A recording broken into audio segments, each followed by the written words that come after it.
All right. Resurrection of Jesus Christ. All right. How do we know the resurrection actually happened? How do we know it's true? How do we know it's not just a legend, just like Zeus, Kronos, any kind of other Greek mythology, Egyptian mythology? How do we know it actually happened? People saw him. We'll get to that. Okay. But we have to work through the process, right? If we're talking to someone who doesn't believe, we can't just say, oh, people saw Jesus. And they're going to say, well, yeah, people saw Buddha.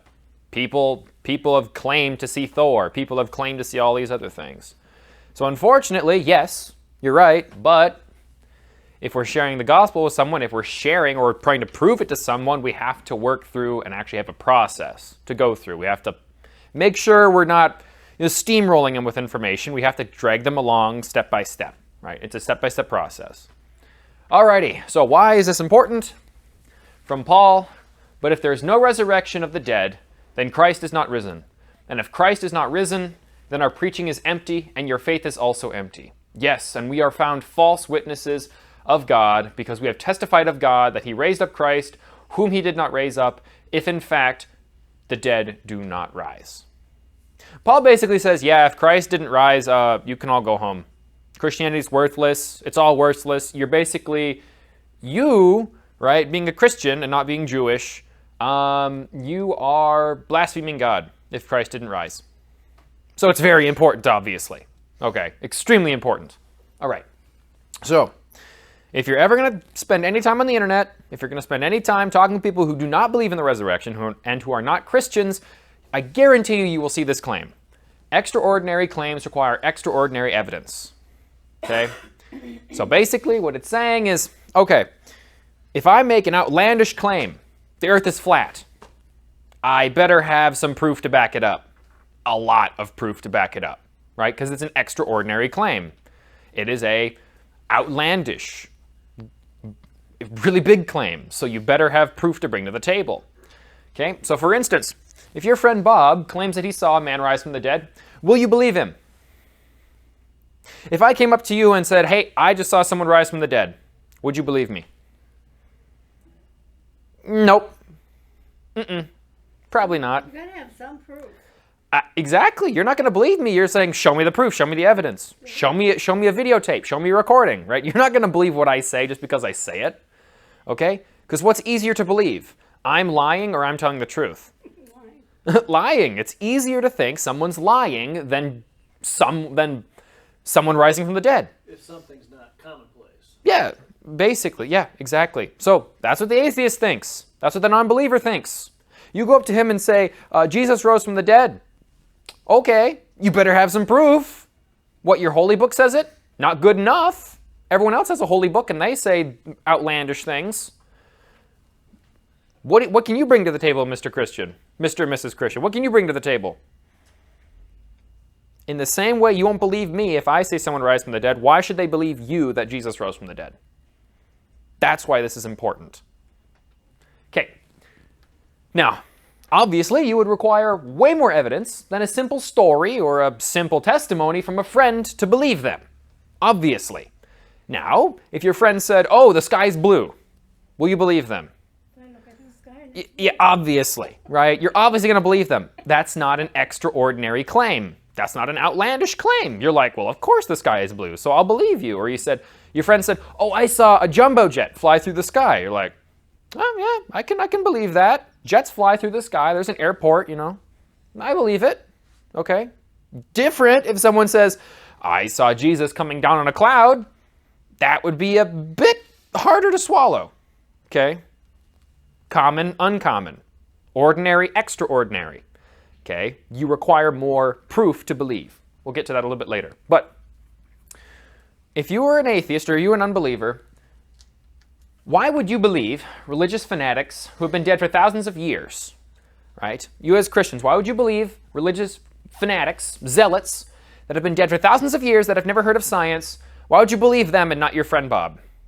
Why would you believe a bunch of unadvanced zealots living in a desert saying that someone rose from the dead and not me when I say it? Point is, there's something unique to the disciples' testimony. Okay, we can't just say the Bible says it. That's not good enough. If I say, oh, I saw Jesus coming down on a cloud. Here's a letter that I wrote. It's not good enough, right? Not good enough. Okay, does a resurrection require extraordinary evidence? Basically, okay. So, what is a resurrection? Someone who is dead came to life. Someone who was dead at one point is alive at another point, right? Easily. Person is dead, and then they're alive after death, post-death. That's it. That's what a resurrection is. Okay? Now, what's the minimum proof required for me to prove that someone rose from the dead? So if I was to prove that my friend Bob or Larry or whatever name, right, how would I prove that they rose from the dead? What would be the minimum required proof that I would need? That they were dead and then they were alive. That they were dead and that they were alive. That's it. That's the only proof I need, right? Do I need any more proof than that?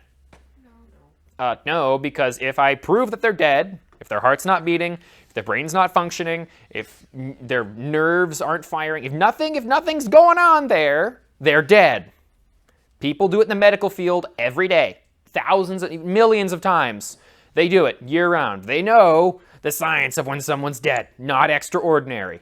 Okay, now how do you tell if someone's alive? They're breathing, they're talking, their brain works, right? Wow, is that extraordinary? No. Dead, very easy to tell. Alive, very easy to tell. That is not extraordinary. But that's the minimum proof you need. Okay? And, okay. Witnesses. No? Well, witnesses, yes, but witnesses, let's pretend I saw someone rise from the dead. But you didn't.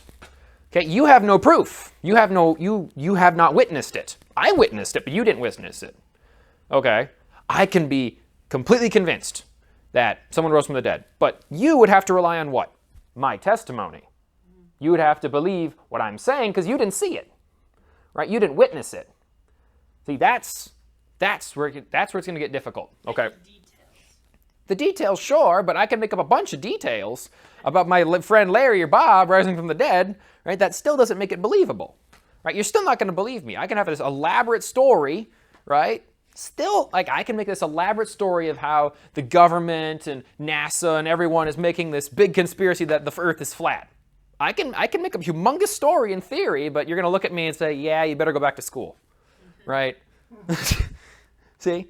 That's the thing. It's, okay, we know the answers, but we have to take step by step and actually work our way up. We have to work our way there, right? It's just a road. We just have to take step by step. We can't make leaps and bounds because we're going to lose people, okay? If you've ever talked to someone about this, you have to take it so stinking slowly because if you go up to someone and say, Jesus rose from the dead, they're like, okay, yeah, religious nonsense, right? Instantly, right? You can't make that jump. You can't say, Bible says it, therefore Jesus. That's a huge jump. No one will follow you there. No one. Walk there slowly with them. Exactly. You have to walk there. You have to prove it to them step by step, right? In the same way, if you have to teach children or grandchildren or anyone, anything, it's not like you say, okay, do this, right? Because, here, I'll give you a calculus assignment. Okay. And then here's a table. Here's a list of all the different formulas you need to use. Good luck. I'm going to throw you into a college course. Good luck. Here's everything you need to know on this one sheet. Good luck. No, they don't know what on earth they're doing. Same thing. We have to work through it with them. We have to show them and not we can't leave any doubt on the table when we're working through this. Okay. So, big point here. There's a difference between proof for fact and proof for belief. Okay. What's the minimum proof for resurrection again? Somebody's dead. Somebody's dead, and then what? After they're dead, they're alive. And after they're dead, they're alive. That's the minimum proof for what? It being true, right? Now, is that the same level of proof that you would accept for me if I said it to you? Depends on who was saying it. If I knew he was a Christian and I knew that, because I know all things are possible with Christ. Sure. So if Kurt came to you one Sunday and he said, I witnessed a woman who was dead for 2 weeks, whose body was decomposing and rotting, their limbs were falling off, their eyes were eaten by bugs, right? The most gross thing you can imagine. And they said, I saw that person come back to life. Are you going to believe him? Yes. if he said it because he's truthful. Yep, It but has to be someone who tells the truth. exactly. But you trust, you have faith in Kurt. Yeah. An atheist, an unbeliever would look at you like you're an absolute crazy person, right? Now, I'm not saying like don't trust Kurt or don't trust Kurt, don't trust me if we say that. What I'm saying is that's how crazy it sounds to someone who isn't Christian. It sounds absolutely ridiculous, right? In the same way that you can have someone with a conspiracy theory online. Same thing. It sounds crazy. It sounds bonkers, right? That's what's important. Okay. So, now, to convince someone is different than to minimum proof, for the minimum proof. So, for example, I say, okay, minimum proof for resurrection is alive, or dead 1 minute and alive the next. Okay. Am I going to just talk to an atheist and say, okay, Mr. Atheist, or okay, Mr. Non-Christian, disciples said Jesus was dead and Jesus was alive. Become a Christian. Yeah, no, that won't work out. That won't work out. Okay? No, absolutely not. It's because their proof for belief is a lot higher than proof for fact. Basically, what they're saying is, oh yeah, okay, sure, whatever. You got to give me more than that. Come on, right? Because they're not going to believe you because they have more doubt. Their burden of proof is higher.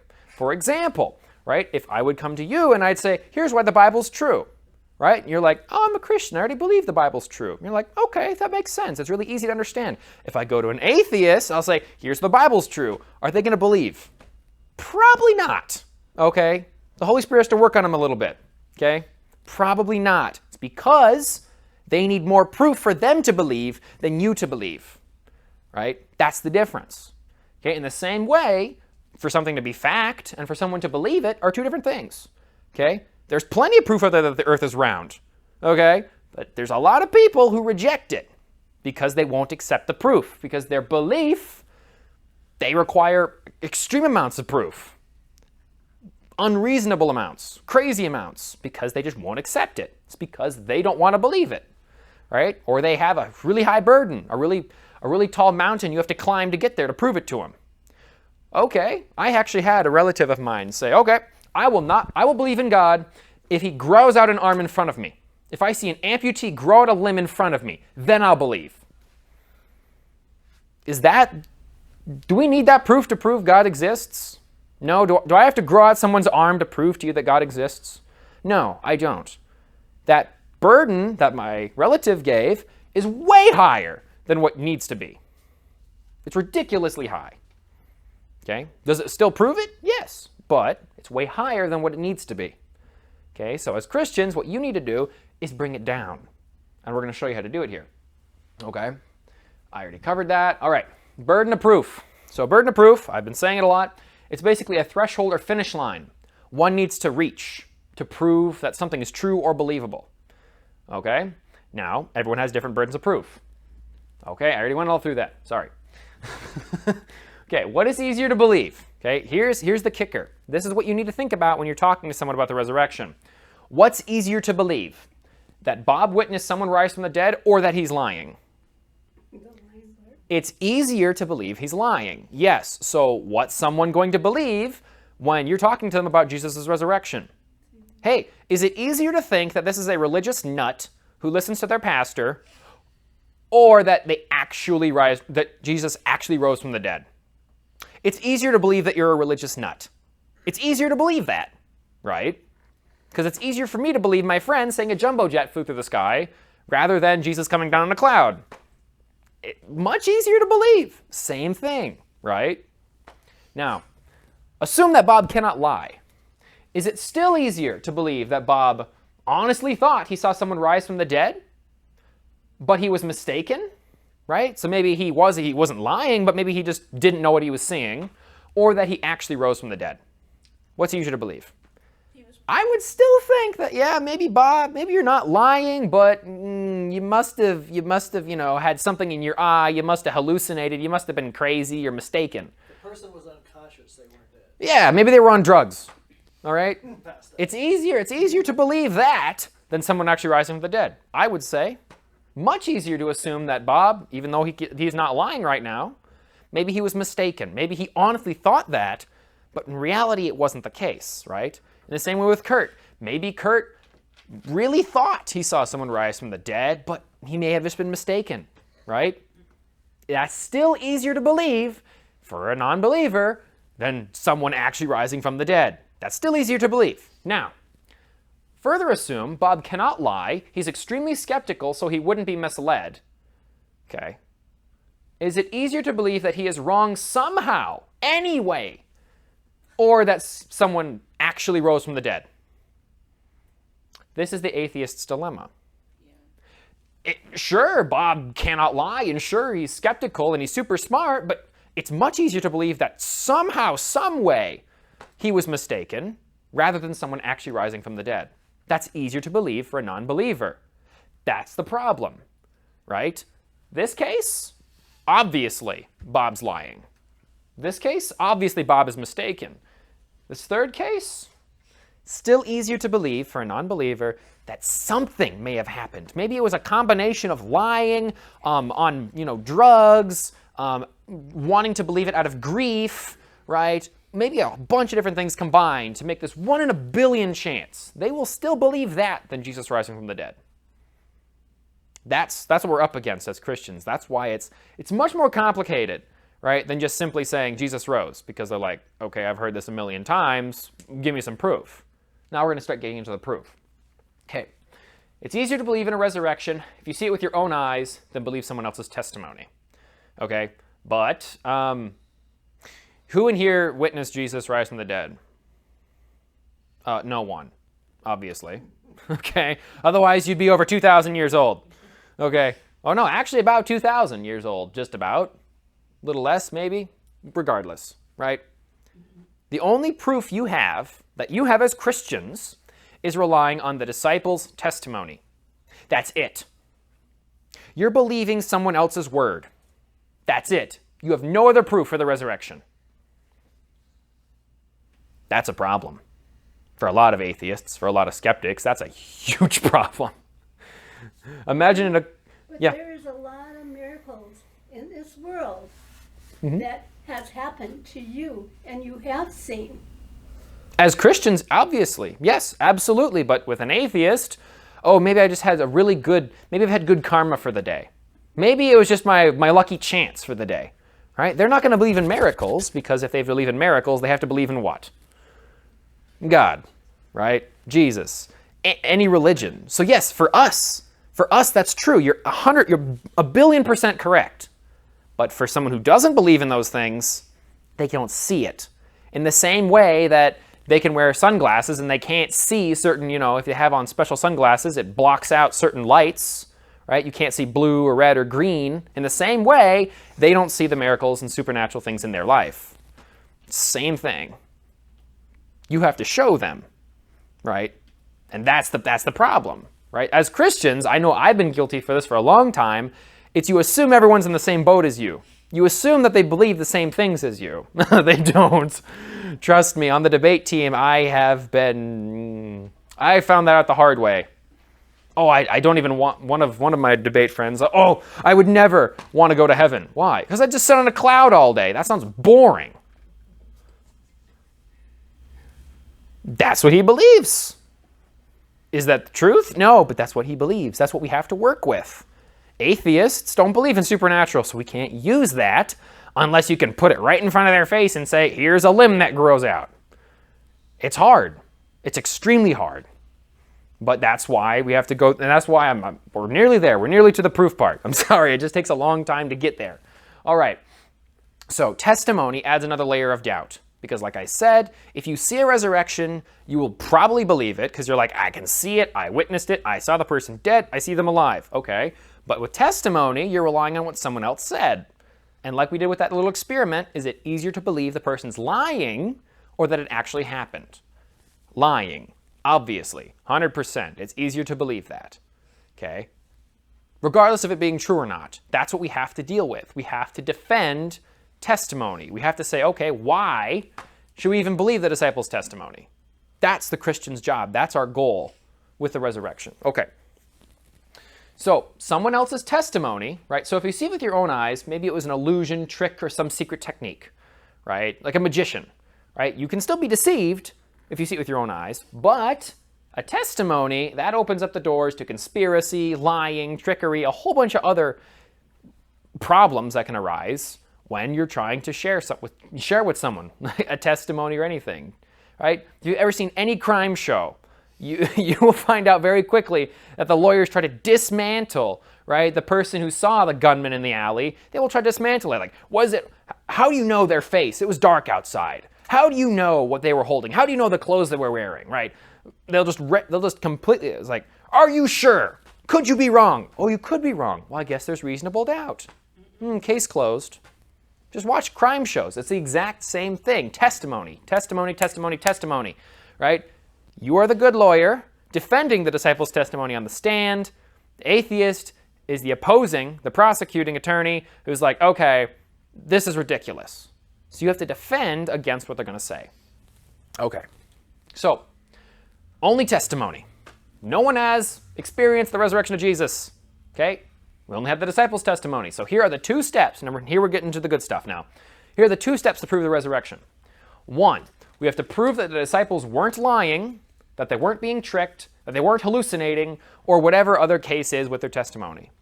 In essence, we have to say, okay, the disciples' testimony is true and we should believe it. In the same way, on a crime show, the woman saw the guy with the gun shoot the other person, right? We have to believe her testimony. We have to make sure that her testimony is true. Okay, same thing.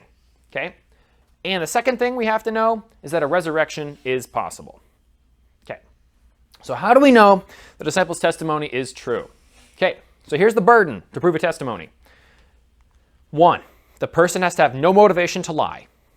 Okay, if on a crime show, is there motive? That's one of the things you'll hear them say. Is there motive? Is there motive? Because if there's motive to lie, well, is it easier to believe the person's lying? Yes. Oh, maybe their boyfriend or girlfriend was the murder suspect. Do you think they have a reason to lie on the stand? Oh yeah, right. You love them, so you're willing to lie for them. Okay? Same thing with the disciples. We have to show that they have no motivation to lie. All right? And here are the motivations that someone has to lie. For gold. In other words, for money. Okay, I can lie for money. Oh, I didn't steal that person's car. Oh, I didn't steal their wallet. Oh, they have a motivation because of money. Okay, no glory. Oh, I will lie for the greater good. I will lie because it's the right thing to do or because I'll gain power. Right? Oh, I didn't see that politician take money from, such and such person. Puts money in back pocket. Right? Gets offered a job, a cushy job, right? Thirdly, no girls. Okay? No relationships, no loved ones. Okay? There can't be any motivation to lie for these 3 things. That's what modern forensics and every crime show, they'll always talk about one of them, right? Because those are the 3 motivations that someone has to lie, basically. Now, the second thing is we need to know that, hey, they were there. They were able to know what actually happened. Right? They weren't just a person writing a book 2,000 years later saying, oh, this happened. Right? No, they actually had to be there. Okay, if they weren't there, well, their testimony doesn't matter, does it? On the night of the murder, right, where were you? Right? Oh, I was, coming back from the supermarket at 8:07 p.m., right? Or if they said, oh, I was in Orlando, Florida. Okay, whose testimony are you going to believe? Right? Obviously not the person in Orlando, Florida, because they would have no way to know. Disciples had to be there, right? Thirdly, they would not be tricked, hallucinated, or mistaken in what they saw. So there had to be no other reason why we doubt their testimony. Those are the 3 big things or reasons we have to defend the disciples in a way, to defend the resurrection. Okay, now here are the facts. These are the 4 important facts that every Christian should know about the resurrection. If there's one thing that you should take away from this discussion or teaching tonight, it's these 4 things. Because if you're good with these 4 things, you can always back anyone into a corner. Number 1, it is a historical fact that Jesus died by crucifixion. 2, it is a historical fact that the tomb was found empty. 3, it's a historical fact that the disciples became emboldened to share Jesus' resurrection even unto death. 4th historical fact, Paul and James, the brother of Jesus, converted to Christianity. Those are the 4 facts and only 4 facts you need to know about the resurrection. Okay, you don't need to go to seminary. You don't need to spend years of study. 4 things.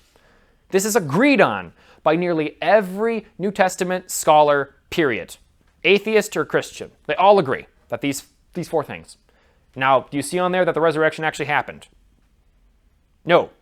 Wrong. There is no bullet point up there that says the resurrection happened. Okay? You're a Christian. Don't let the bias. Nope, no bias. Okay? It doesn't say there that the resurrection actually happened. It said they became emboldened. It doesn't say that it actually happened. It said the disciples believed. The disciples were there. They were there, but does that mean the resurrection happened? I was there on the night of the murder, but does that actually mean, right? I was there with Larry and Bob, but does that mean, therefore, that I believe that Bob saw Larry rise from the dead? Not really. Probably didn't see it, but he came to them after he died, so there had to be a resurrection. Maybe. But see, we're Christians. Okay? They're atheists. They won't believe you. Right? They will not believe you. You can see a miracle and you can go tell them and they're like, okay, whatever. Right? You have to back them into a corner. Meaning, you have to say, okay, and this is what there's a little bit of a spoiler because what we're going to talk about next. Okay, what other reason? Show me why I could be wrong. Give me one way that I can be wrong. Oh, lying? Here's why I'm not lying. Okay? The same way we have to say disciples. Oh, the disciples are lying. Here's why they're not lying.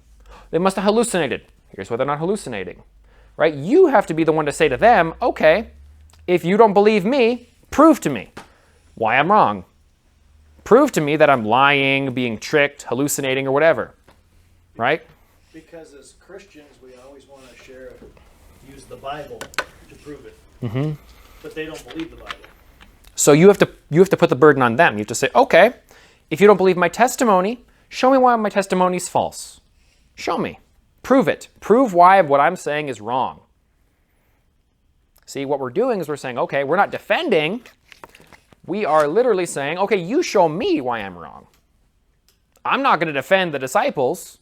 You're going to tell me why the disciples are wrong, and I'm going to defend them, right? The difference is they can say whatever they want, but as long as you know the tactics, which we're just going to get into here, then you're putting the burden on them to prove you wrong, right?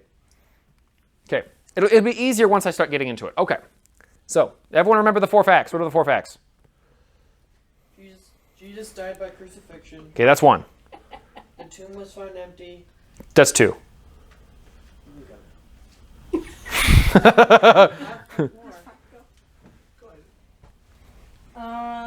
They have no motive to lie. Nope. Oh wait. Oh, I have the wrong ones. They became... The disciples were emboldened. They were emboldened. For some reason, we don't know what the reason is, they decided that they were going to preach this thing unto death. That's 3. No, it's 4. Paul and James were converted. Paul and James, the brother of Jesus, were converted. Yep, those are the 4 things. Now, those are really important because here's the tactics. Okay, could they be lying? So we say, hey, Mr. Atheist, okay, you said the disciples could be lying. Well, here's the interesting thing. Okay, so they might say something like, oh, the disciples could be lying. Isn't it more reasonable to assume that they lied than someone actually rising from the dead? They might not say it just kind of like that, but they will kind of hint at it. Right? They're not going to use the same words I'm using, right? You say people don't die for a lie they know to be a lie. For example, if you say, oh, I saw the president is secretly an alien. And then they take you into an interrogation room and they say, well, you know, are you sure? Like, they're going to start torturing you, right? Are you going to go to death? Are you going to die? Are you going to get tortured to death if you actually made up a story for just because you wanted to? Not if you made it up. Not if you made it up. No, I'm like, this isn't worth it. This isn't worth dying over, you know, a joke. It's not worth dying over a little bit of publicity, being published in a newspaper. It's not worth being tortured to death. You don't gain anything. Why would you lie? Everyone lies to get something, right? Everyone makes up a story to get something. You don't make up a story just because, right? No one does that. That's like Psychology 101. That's every crime show you ever see. Motive, motive, motive. What is the disciples' motive? Why would they lie, right? You don't lie if you get tortured and put to death, right? Or if you do lie, when they put you in the torture chamber, you're going to be like, I'm sorry, it was all a joke. Right? Please stop. Right? That's what happens in real life. Not fairy tale land, real life. Okay? So, now, here's a question for you. Okay, they might bring up this. Muslims die for what they believe. So why isn't Islam true? Okay, this is kind of a brownie point answer. Who knows why this is wrong? Why is Islam not true just because Muslims die for their belief? Or any religion for that matter. Let's say a Hindu or a Buddhist, or they all die for their religion. What makes the disciples so special about dying for their religion? What makes it unique? They told the truth for so long. Like, people would lie, but they wouldn't hold on to it for like years and years. They wouldn't lie, hold on to it for years. Well, are you sure about that? Muslims blow themselves up for Islam. They commit suicide. But that's not years and years. I mean, you could get the... True, but I guarantee you that, Is dead. I mean, they die. They die every day for what they believe. They go to war. They butcher other people for what they believe. If you look at the spread of Islam in the beginning, they conquered people, right, to convert because they believed. They were willing to go off to war. Women were more than willing to take their sons and daughters and send them out to war. Not daughters, sons, right? They were willing because they believed. What's the difference? Well, the difference is Muslims believe Muhammad's testimony. Do you see the difference? Not yet? Alrighty. So, if you believe someone's testimony, do you actually know their testimony to be true or false? Not really. You're trusting, you're having faith in their testimony because you didn't see it. You didn't see it, so you don't know. You are trusting that Kurt's telling the truth. You're trusting that Bob is telling the truth. You're trusting the disciples that they're telling the truth. You do not know for certain because you weren't there, right? In the same way, the Muslims believe Muhammad's testimony. Not that they were actually there. They don't know. They weren't there to see the angel come down and talk to Muhammad. They don't know. They weren't there when Joseph Smith went out to the forest and got the 2 golden tablets from Mormonism. They don't know, right? They believe their testimony. In the same way, we believe their testimony. Here's the kicker. Disciples, if they were lying, they would know it's a lie. They're the ones making it up. That's the difference. Okay? Me, trusting Bob, if I die for, if I'm willing to go get tortured for Bob's testimony that someone else raised from the dead, do I know it's a lie or not? I don't actually know if it's a lie or not. I'm trusting Bob, right? The disciples, on the other hand, they'd be the ones making the story up. So would they know if it was actually a lie? Absolutely. They're the ones who made up the story. In the same way that murderers or whenever these criminals, when they get put in interrogation rooms and get ripped apart by the detectives back them into a corner and get them to make mistakes. They force them to recant, in a way. They force them into traps. Okay? Because the person made up a story, right? If there's a person who believes another person, they don't actually know because they didn't make up the lie. They don't actually know if it's a lie or not. They're trusting and having faith. In the same way, you have faith in the Bible. It's the same thing, right? Now, would you die for something that you certainly know is a lie? That's the million-dollar question. No, of course you wouldn't. I'm not going to die for the statement that the president's an alien. Okay? No, because it's a lie. Okay? He may not be all there. He may not be completely human, but, right? He may not have a couple screws loose, but that does not mean that I'm willing to die for a story I know is false. Especially if I have no motivation to. Right? Does that make sense? That's the difference between people dying for their religion and the disciples dying. Because the disciples are the ones that would make up the story if it was false. Right? That's the difference. So then you'd go back to Muhammad, Joseph Smith, and the disciples and see about the gold, the glory, and the girls. Good point. Good point. Muhammad. What was Muhammad's motivation? I'd say girls and No, Muhammad, with his conquerors, they went around and conquered a lot of the Middle East. Power, glory, and lots of women. I don't want to go into the stories. They're pretty grotesque. But yes, Muhammad had motivations to lie. Joseph Smith, aside from literally being proven to be a liar in court, yeah, he has motivation to lie. What did he get out of it? Riches, fame, fortune. I don't know. I think polygamy is legal in Mormonism. I don't know. Point is, they had motivations to lie. Disciples, what did they get rich or famous? No, they were kind of, well, buddy, it's like It's like a bad story. Famous, but not the way yeah, it's like terrorist level famous. It's like, yeah, everyone knows about me, but everyone wants to kill me. So it's the kind of the bad part of famous, right? That is some motivation for people, though. Kind of, but not if you know it's a lie. That's the difference, right? That's the difference. If everything that you're built on is a lie, you won't die for it. If you believe in someone else's testimony, that's different. Again, it's all fascinating stuff. I can't get into it too much, but you just have to take my word for it. You have to trust my testimony. Okay, so if the disciples did lie, this would explain the empty tomb. Right? Here's the process. Remember the 4 facts? What are the 4 facts? Crucifixion. Crucifixion, yep, that's one. Tomb was found empty. Tomb was empty, 2. disciples emboldened. Yep. What's 4th? And then Paul and James. Converted. Yep, that's the 4. Okay. Now, whenever someone says, oh, lying, hallucinating, tricked, or whatever, we go through those 4 facts. We say, okay, does the disciples' lying or conspiracy theory actually explain these 4 facts? That's how we disprove it. Okay? 1. Would this explain the empty tomb? Yeah. If the disciples somehow overpowered the Roman troops stationed there and rolled the stone away and took Jesus' body out, yeah, that would explain why the tomb is empty. That would explain it, right? Well, again, you'd have a lot of dead Roman guards, and that'd be a whole bunch of problems for them. But at the same time, it's possible, right? It wouldn't really explain the martyrdom of the disciples. Why? Why would the emboldening of the disciples not work if they were all lying? Why would this not be something that we should expect to see? Because they would die for something. They wouldn't die for a conspiracy.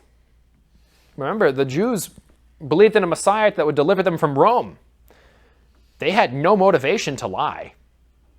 In fact, if Jesus was a fraud, they'd have every reason to deconvert. If Jesus actually never rose from the dead, do you think they would follow him and try to spread his message? No, he's a fraud. So obviously they're not going to say, oh, Jesus rose if Jesus didn't actually rise. They wouldn't, especially if they were tortured to death.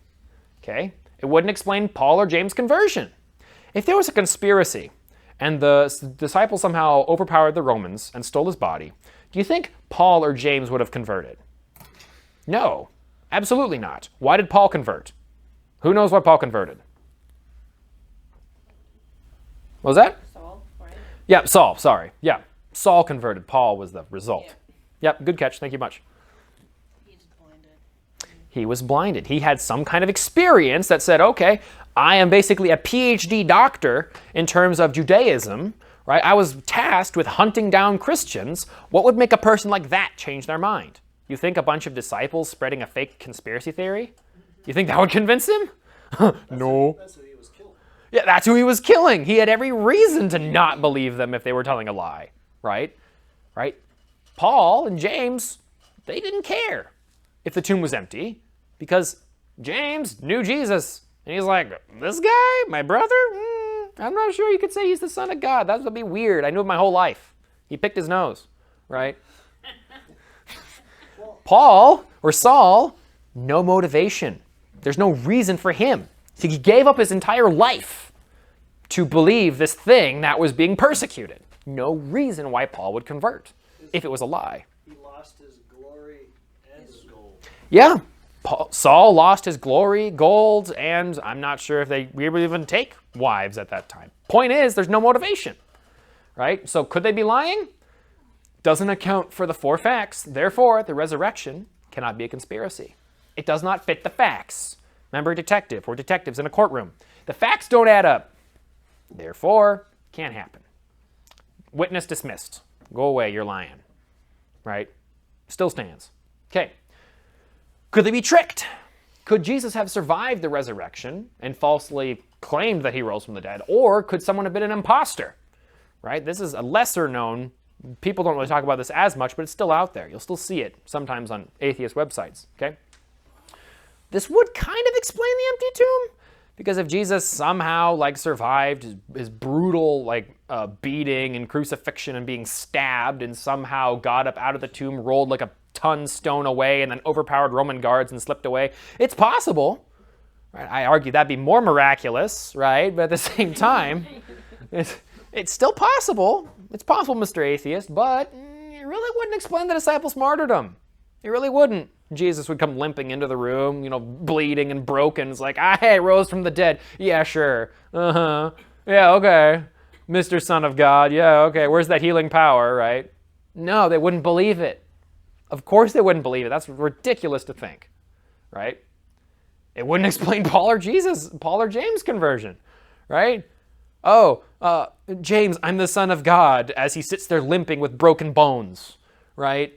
After overpowering the Roman guards stationed in front of the tomb. Yeah, no, absolutely not. You think Paul would really care? Saul, you think Saul would care? Oh, he sees a little hobbled Jesus on the side of the road. I rose from the dead. Oh, yeah, sure, okay. Here you go to prison, right? No, that wouldn't explain the facts. Okay, so could they have been tricked? Probably not. Even that, this was debunked like tons of time ago. Like this one was like, this is just stupid. Okay, this is a stupid one. Okay, next one, this is actually one of the most leading theories right now. Could the disciples have hallucinated Jesus out of their grief? Right, they were so distraught. There have been studies done in psychology that people who have lost loved ones have seen them and have talked to them because they were so grieved that they literally hallucinated them back into existence. For them, not realistically, but they think that they saw, right? Wouldn't explain the empty tomb. You can't hallucinate an empty tomb. If the disciples were running around like a bunch of crazy people, right, saying Jesus rose, all the Romans had to do was say, whoop, here goes this stone, whoop, here's a body. That's it. Case dismissed. We're a bunch of crazy religious nuts. Game over, right? Doesn't explain the empty tomb. It would explain the martyrdom of the disciples because they honestly believed that Jesus rose from the dead, right? If they hallucinated it, people nowadays honestly believe that their relatives are still with them, even though they passed away, because they're so moved with grief. It's possible. They would die for that. It's possible. It wouldn't explain Paul or James's conversion. You think Saul was like, oh, yes, Jesus died. I'm so sad. I'm going to hallucinate him into existence. No, he hated Jesus. He hunted down his followers, right? You think James, right? No, he's not going to hallucinate him into existence. He was a skeptic. Absolutely not. Was his brother, though? Was his brother, right? Your brother dies, but that doesn't mean he's the son of God. But if you think your brother's crazy, Yeah, if you think your brother's crazy, which... hurting your family name. Again, we can't get into all little details, but yeah, wouldn't explain the facts. Moreover, there's no proof today of mass hallucinations. Okay, when a bunch of hippies get together at a festival and a concert, they all take mushrooms and they all start seeing crazy stuff. Do they all see the same thing? No, no, that's crazy. Okay, that doesn't happen. Okay, Paul talks about 500 other witnesses that Jesus appeared to. You think they all hallucinated the same thing? Hey, what about the Mandela effect? Mandela effect is the conspiracy theory, buddy. Oh. That's just a fun thing on the internet. Okay, no proof of mass hallucinations. So no, this doesn't explain the facts either.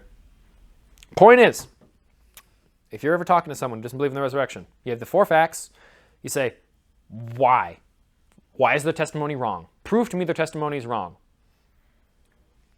There is no good explanation that they can come up with. Okay? There are skeptics right now that teach their people, right, don't go down this road with Christian apologists, because they will win, right? Because there is no good explanation right now. At the end of the day, they say, well, for some reason, they were wrong. Some reason. They weren't right. At the end of the day, they won't have a good argument. They lost the debate, right? But they still don't believe, right? At the end of the day, that's where we're at on the scholarship debate. That's where we're at right now. Academia, right now. Okay. So, now that we kind of discussed a lot of the bad things, why should we believe their testimony? Okay. Paul is the reason you should believe the testimony. I'm going to throw all the disciples under the bus for a moment and say Paul is the only one we need. Why? Because Paul's the most important for New Testament validity. He is the guy, okay? He's not the most important in Scripture, but he's the most important for apologists, right? Why? Paul was a skeptic. He was well educated. He would not be swayed by an impostor. He had no grief about Jesus' death, so he wouldn't hallucinate. Paul would have to have believed that Jesus rose, or else why would he throw away his life? There's no reason, there's no motivation for him to lie. It doesn't make sense. Okay? Skeptics and atheists right now in New Testament scholarship believe that Paul believed that Jesus rose. They think that Paul believed this. Right? Why was Paul wrong? That's the question you ask then.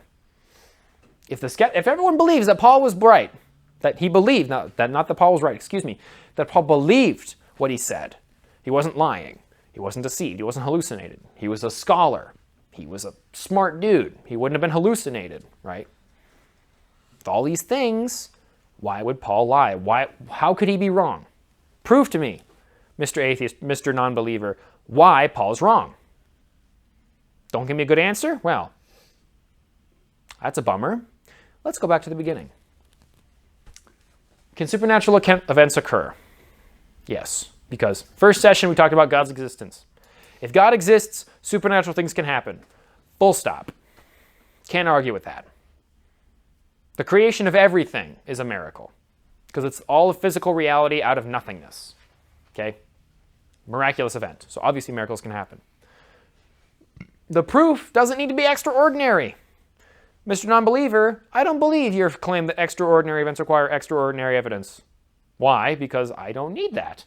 I just need to show that they were dead and then alive post-death. That's it. Nothing spectacular. That's it. Resurrection is much easier to prove than Jesus flying down on a cloud. Right?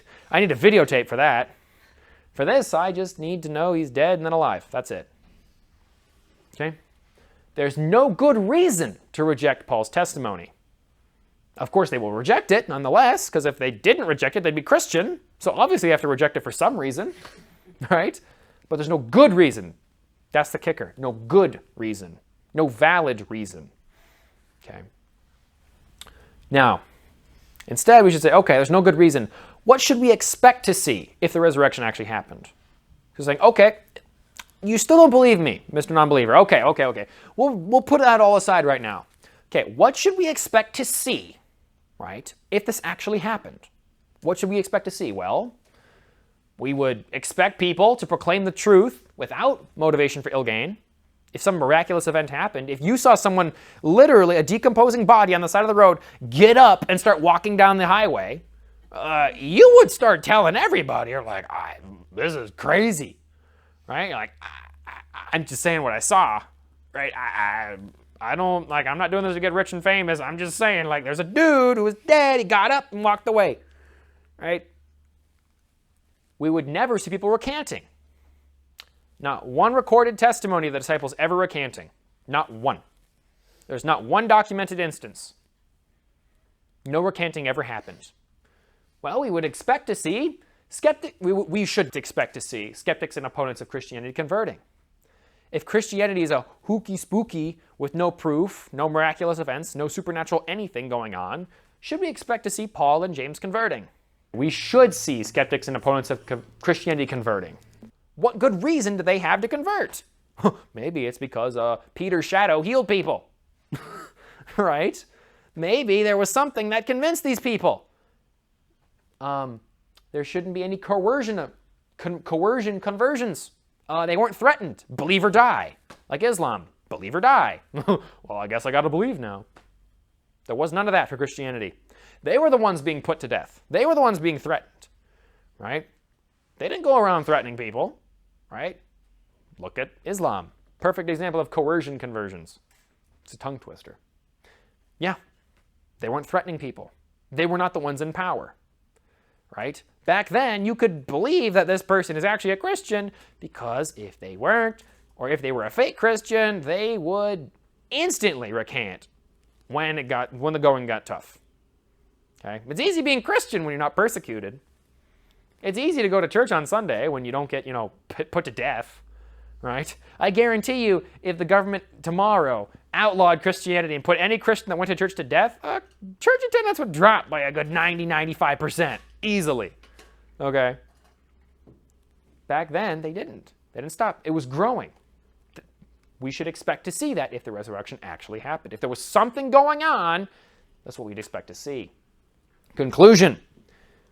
Because we know the Bible didn't change, we know the testimony we have now in Scripture is the same as when it was in the past. So we know that it wasn't like a myth that started over a long game of telephone, right? We know it's not a legend like the legend of Hercules or Zeus. It isn't a legend that formed over time because people kept on telling more and more cool stories, right? There's no good reason to doubt the testimony of Paul. There's no proof contradicting their testimony. Right? There's no counter witness on the stand in the courtroom. There's no counter witness that said, this person's lying. I saw them at the bar. They weren't being, on 9:00 p.m. Right? There's no contradictions. We observe everything that we expect to see if the resurrection is true. Therefore, the resurrection happened.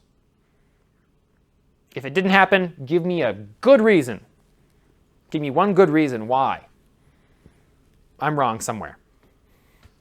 That makes sense? Beautiful. That's all I've got. Can you go back one? Go back one slide? Yeah. What should we expect to see? Sure. And I believe the PowerPoint will be available on Billy's, I don't know where it's posted, I think on the website. Okay, any questions about anything?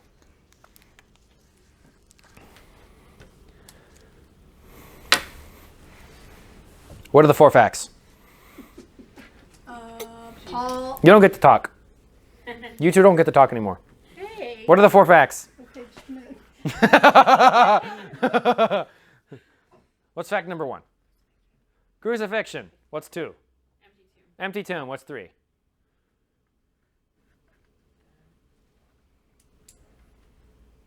Something about the disciples. Disciples were emboldened to share the gospel even unto death. Yep. They believed and they were willing to die for it. What's 4? It's the most important person for apologetics for New Testament. Paul and James. Paul. Exactly. Right? 4 facts. So whenever anyone says, okay, we're going to do a little bit of role play if you guys don't have any questions. I'm going to be a bit of a butt right now. Okay. Disciples were lying. I'm an atheist right now. Take off my glasses. Okay. Disciples were lying. It's easier to believe the disciples were lying than telling the truth. What would you say as a Christian? How would you disprove what I just said? Nobody dies for a lie. No one dies for a lie? Are you sure? What about Islam? What about Muslims? They, No, the people that died didn't actually see it, but for the disciples, they actually died when they would have made up the lie if it was a lie. Nobody dies for a lie that knows untrue. Why do we know that to be true? What proof is there?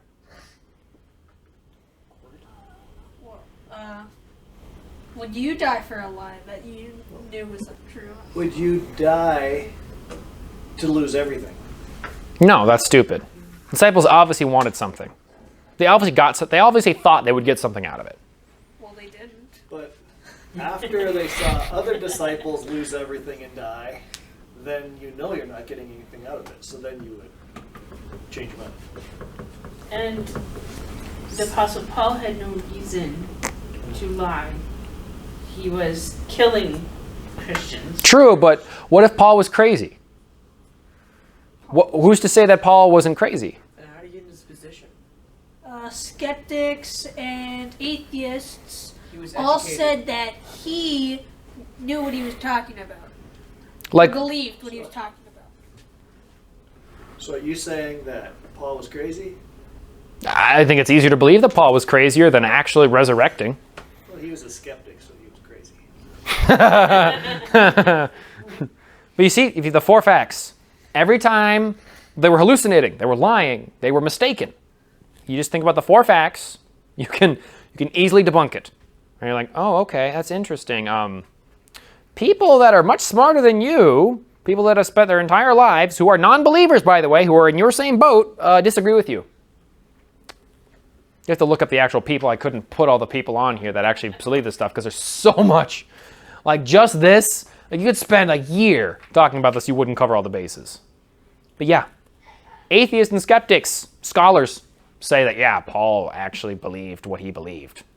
Well, crazy people believe what they want to believe. True, true. Crazy people do believe what they want to believe, but was Paul crazy? How do you prove that he's not crazy?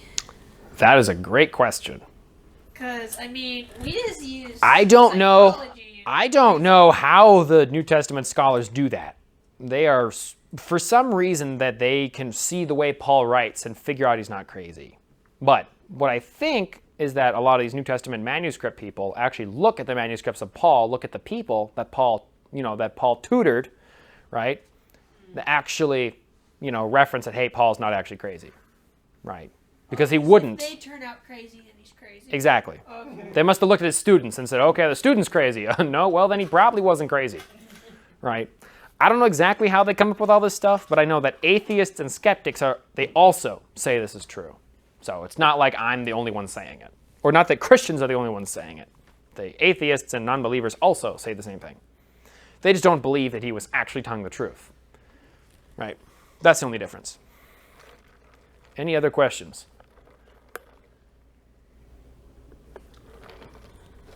What would you say to correlation is not causation? Correlation is not causation? If Jesus died, why does that make him the Son of God? Because he prophesied his death. There's documentation, right? In the Gospels, Jesus proclaimed his death. It was actually one of the reasons he was put to death, was because he believed he was the Son of God. He talked about the temple being destroyed and rebuilt in 3 days, right? He proclaimed his death multiple times in the Gospels, like, I'm going to die, right? The Son of Man was sent to die. He said it, and the disciples recorded it. Yep. The disciples had every reason to be skeptical. Paul had every reason to be skeptical. Hey, the disciples are like, yeah, this dude was a doom and gloom. Like right after he came in on the triumphal entry, he sat down with us and said, yeah, I'm going to die. Right? He said it right after the triumphal procession. He's like, oh, everyone's saying Hosanna, Hosanna. And then the next day he's like, yeah, I'm going to die.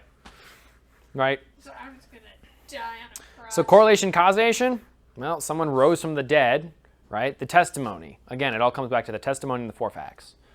Like, sure, it may be correlation, causation, but if it didn't actually happen, would we expect to see the disciples lay down their lives for no good reason? No, they'd be the first to say, okay, something's wrong. I'm not going to throw my life away for a mistake in my understanding, right? They had to be diehard believers, right? They had to have seen something.